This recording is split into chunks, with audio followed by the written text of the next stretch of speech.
Assalamualaikum warahmatullahi wabarakatuh. Alhamdulillah saya Kak Rizal bisa bertemu lagi dan menyapa saudaraku semuanya. Nah, pada kesempatan kali ini saya sedang bersinggah ke makam Prabu Anggring Darmo yang bertepatan di Desa Sukolilo Pati. Nah, jadi saya ingin bercerita sedikit tentang sejarah dari Prabu Anggring Darmo, yang mana sudah kita ketahui sendiri, yang sudah besar namanya di sinetron Indosiar yang pernah kalian tonton pada zaman dahulu.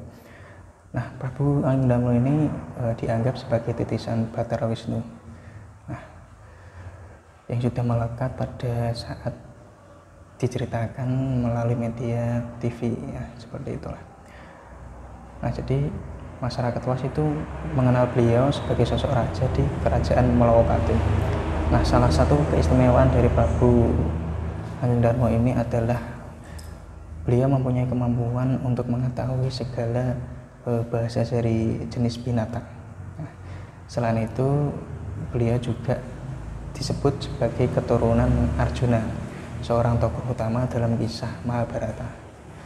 Nah, beliau bersama patihnya yaitu Batik Madrim itu mampu menjadikan Malawapati sebagai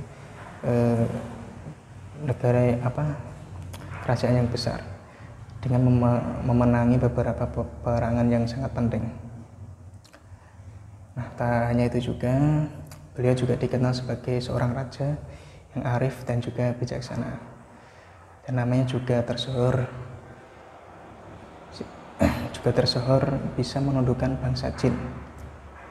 Bukan hanya itu, peninggalan dari Prabu Anggring Darmo ini juga banyak sekali. Contohnya ada keris Polanggeni dan juga ada panah Pasopati dan lain sebagainya. Nah, akan tetapi siapa yang tahu bahwasanya makam Prabu Anggring Darmo ini ada beberapa peninggalan penting, ya.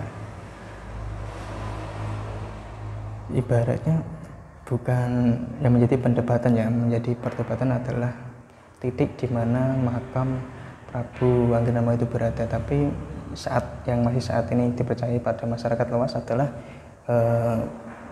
makam Prabu Anggring Darmo ini berada di Desa Malawapati, Kecamatan Sukolilo, di Kota Pati. Nah,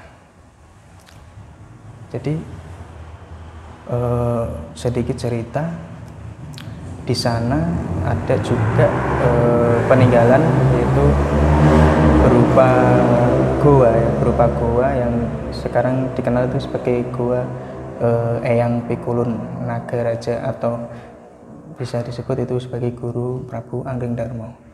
Nah, di situ dijadikannya tempat pemandian oleh masyarakat atau penduduk di setempat. Nah, bukan hanya itu, masih banyak lagi sejarah mengenai Prabu Anggring Darmo ini. Nah, itu dulu singkat ceritanya yang mana saya ketahui, yang mana saya cari tahu dari mulut ke mulut, dari fakta dan desa setempat, seperti itu. Saya Kang Rizal, terima kasih. Semoga ini bisa menjadikan kita lebih mendekatkan diri kepada Allah Subhanahu wa Ta'ala, sehingga kita juga bisa mendapatkan berkah karomahnya, seperti itu. Amin amin ya rabbal alamin. Saya Kang Rizal, wassalamualaikum warahmatullahi wabarakatuh.